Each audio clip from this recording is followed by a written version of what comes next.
You're watching VinylicPumaGaming.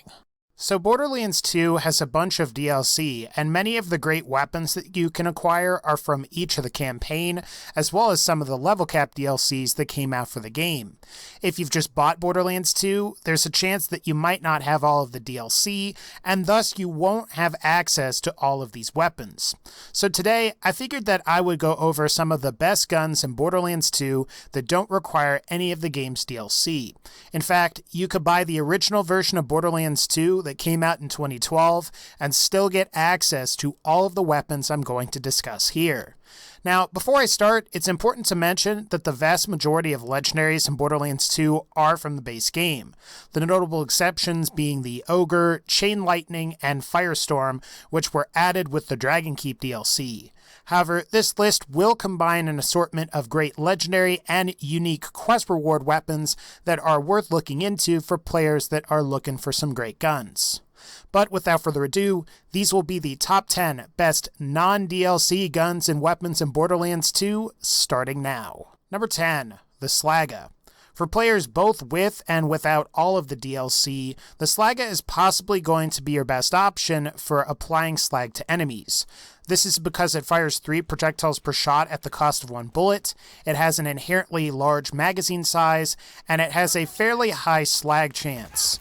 Now, while the number is sort of low at about 25% or so, you're firing 3 projectiles per shot, and each one has a 25% chance to slag. So I would say after a volley of blasts that most enemies will get slagged, regardless of whether you have a level 51, level 43, or even a level 72 Slagga equipped. Obviously, higher level versions are better, but since this weapon is primarily designed to slag enemies, you'll find it's effective regardless of level. Generally, I like to use this weapon in conjunction with a legendary grenade known as the Fastball on Axton. The Slagga can be used to set up enemies to take more damage, while you can quickly swap to another weapon to deal massive damage. And for Axton, I prefer the Fastball as it already deals an obscene amount of damage to begin with. If you want a Slagga, you will need to complete the Clan War questline and side with the Zaffords against the Hodunks. This is because Jimbo and Tector Hodunk have an increased chance to drop the Slagga, while Mick Zafford has an increased chance to drop the Maggie. Number 9. The Morningstar. While there are certainly better sniper rifles out there, the Morningstar has one of the most overpowered special effects in Borderlands 2. The Morningstar will occasionally apply a 20% critical hit damage bonus to each shot fired. And it's worth mentioning that this ability has the potential to infect other weapons, and a glitch similar to the original Evil Smasher glitch can be performed to basically massively increase the critical hit damage of any weapon. Otherwise, the Morningstar has fairly decent base damage, and every time you get a kill and or every time you reload, the weapon will nag and shame you. At first, the Morningstar's reactions are pretty funny, however after a period of time, they may prove annoying. I would recommend this sniper rifle on Maya. Now, while Zero is possibly also a really good choice with the Morningstar, I think I prefer Maya thanks to her phase lock ability. When phase lock is combined with Maya's Converge and Ruin skills, the Morningstar will usually be a 1 or 2 shot kill on most mob enemies. If the crit bonus manages to activate, it's possible to kill some of the toughest mob enemies in the game with one well-placed headshot. If you want a Morningstar, you can get one for completing the Hyperion Contract 873. This is a fairly easy quest to complete, as all you have to do is just kill some bandits. Number 8. The Conference Call. At one time, the Conference Call was considered by many to be the best gun in Borderlands 2. This was because when it was combined with the B-Shield, the Conference Call was capable of dealing insane amounts of damage.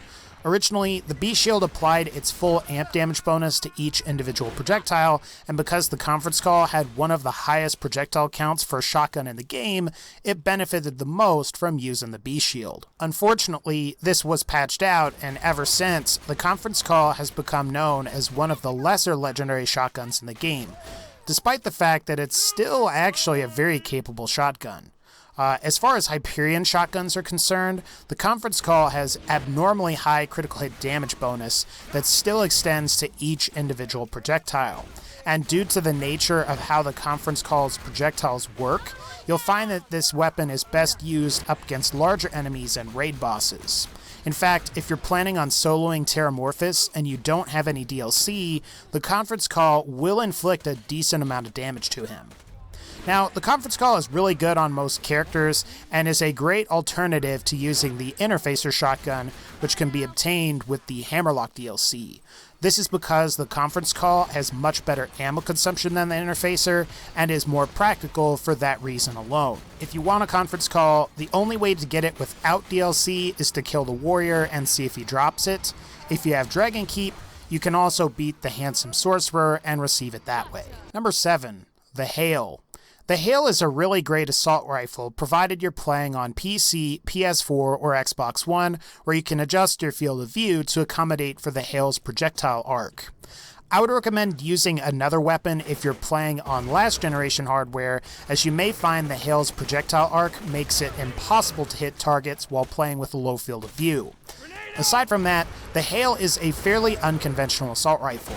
Unlike most other assault rifles, the Hail's projectiles fire in a huge arc. Originally, I suspect the developers at Gearbox intended for players to use the Hail at a distance to rain down projectiles on enemies, hence the name. Now, you'll also find that the Hail has some exceptional properties for assault rifles. The Hail's projectiles deal splash damage and are affected by grenade damage bonuses. The Hail has inherently high critical hit modifiers, and after a certain distance, the initial projectile splits into two, potentially doubling your damage. And because this split projectile is unlisted, it gets full amp damage from the B-Shield. The only other problem with the Hail is its acquisition. Unlike most other quest reward weapons, the Hail requires you to beat the 5th round of the Slaughter Dome located in the fridge. So if you're trying to farm for a Hail in a specific element, you may find it's going to take a while. But once you get it, you're getting one of the best assault rifles that doesn't require any DLC. Number 6. The Baby Maker. While you may find that you prefer other legendary SMGs like the Bitch, the Baby Maker is very powerful when you've got the right build. Unlike most other SMGs that deal the vast majority of their damage from the projectiles that they shoot, the Baby Maker deals most of its damage through reload damage. All you do is you fire one shot and reload, which throws the weapon for increased damage. What's special about the Baby Maker is that instead of just throwing the weapon and having it explode, the initial explosion can spawn 1 or 2 child Baby Makers, which can also explode, dealing the same amount of damage. The only complication with this is that both the parent and child Baby Makers may not explode on the intended target. But if they do, your reload damage will be superior to any other TDR SMG from the vanilla game, only being surpassed by the Avenger, which requires a super move in order to get that to work. But I digress. What's also great about the Baby Maker is that its ammo consumption per reload is lower than the E-Tech TDR SMG and will exceed the amount of damage an E-Tech SMG can provide. If you get 2 spawning child Baby Makers, it will both consume less ammo and also provide significantly more damage per reload.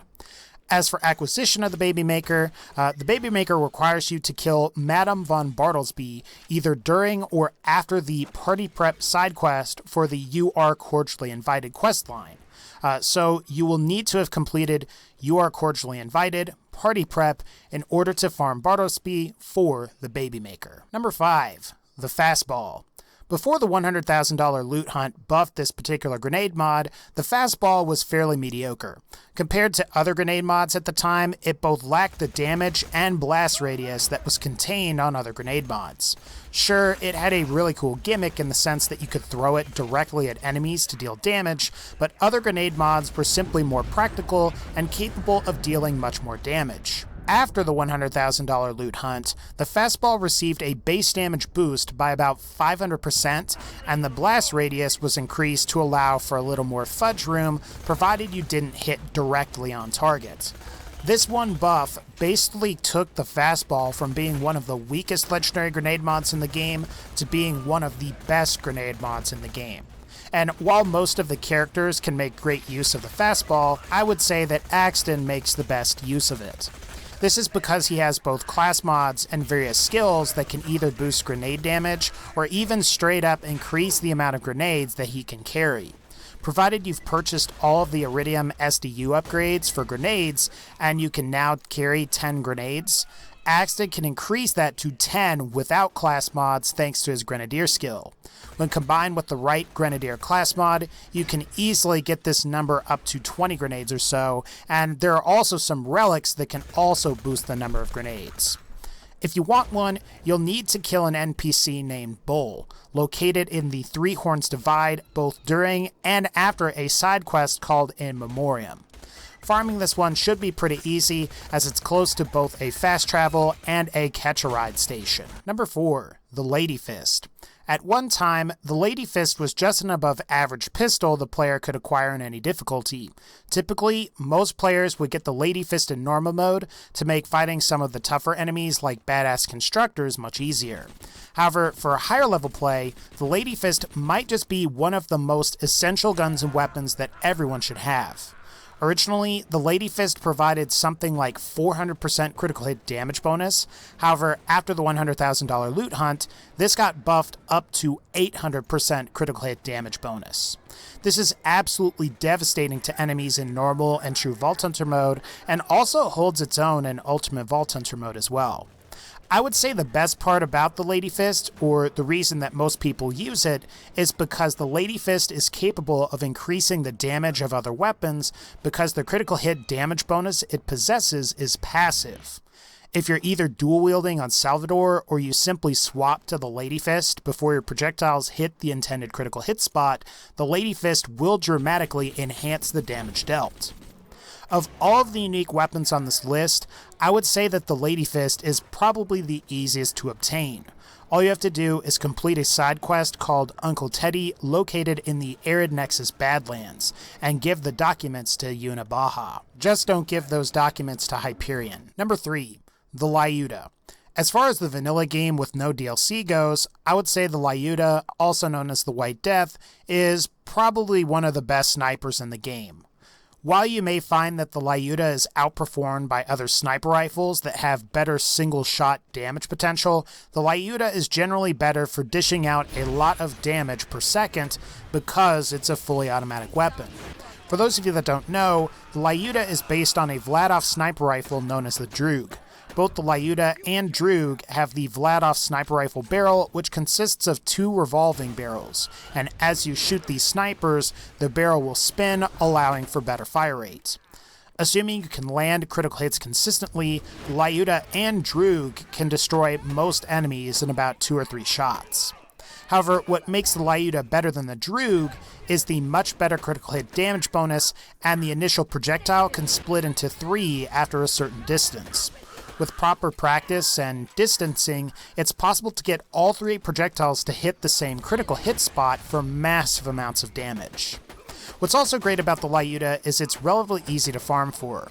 While it's a trek to where Mobley and Gettle spawn out in the dust, you will need to complete the Good, the Bad, and the Mordecai side quest, which is fairly easy, and all you have to do to get the Lyuda is kill Gettle for it.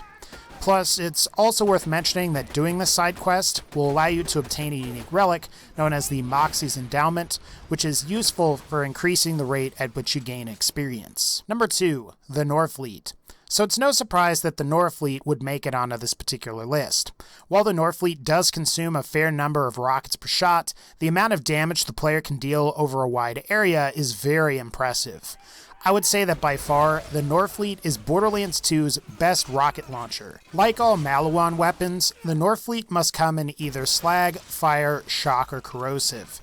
And this is unlike most Maliwan legendary weapons and even pearlescent weapons, as weapons like the Volcano, the Storm, the Hellfire, and the Thunderbolt Fist must come in a specific element, which of course the Volcano and Hellfire are fire weapons, and the Thunderbolt Fist and Storm are shock weapons. Even the Pyrophobia, which is another legendary rocket launcher from Maliwan, only comes in fire elements. Now, if you manage to receive an explosive version of the Norfleet, that version either had the element removed or is created from scratch in a save editor. Otherwise, there's not much else to the Norfleet. It's insanely powerful, and the blast radius created by the 3 rockets is large enough to wipe out every enemy in the room. If the player manages to acquire a Sham Shield, another item that's from the base game, you can simply play through the game without anything but a Norfleet and the Sham Shield and maybe like a Logan's gun or an E-Tech pistol to recover some rocket ammo. If you want this rocket launcher, the only way to get it without DLC is to farm Vermivorous, which requires you to evolve Varkid from Larval to Adult to Badass to Super Badass to Ultimate Badass and finally to Vermivorous. If you have the Captain Scarlet DLC, you can kill Hyperius for a chance at the Norfleet as well. Number 1. The Unkempt Herald. The Unkempt Herald is probably the best pistol in all of Borderlands 2. Contrary to what the item card says, the Unkempt Herald fires 7 projectiles instead of just 1, and if you manage to get the double penetrating Unkempt Herald, or the version with the double accessory, you will fire 14 projectiles instead of just 2. And when you combine this with the fixed firing pattern along with the high base damage and potential splash damage, the Unkempt Herald is monstrous.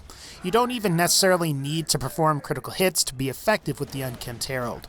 Simply aim in the enemy's general direction, and most mob enemies will usually die. While the Unkempt Herald does consume a considerable amount of ammo per shot, which is 3 for the standard models and 6 for the double penetrating models, I've found that the amount of damage dealt justifies the amount of ammo consumption.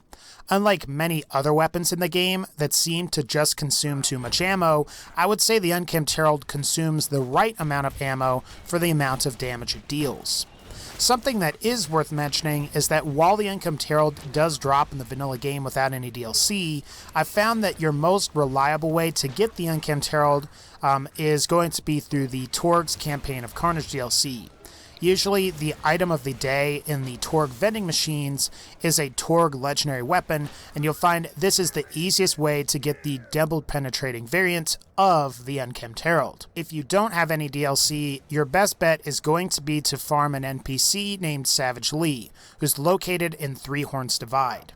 There's a chance you may have encountered him before, as he's usually fighting Bullymongs. Alright guys, that's going to pretty much wrap up this particular video. If you like this video, please be sure to leave a like, and as always, take care, and I'll see y'all next time.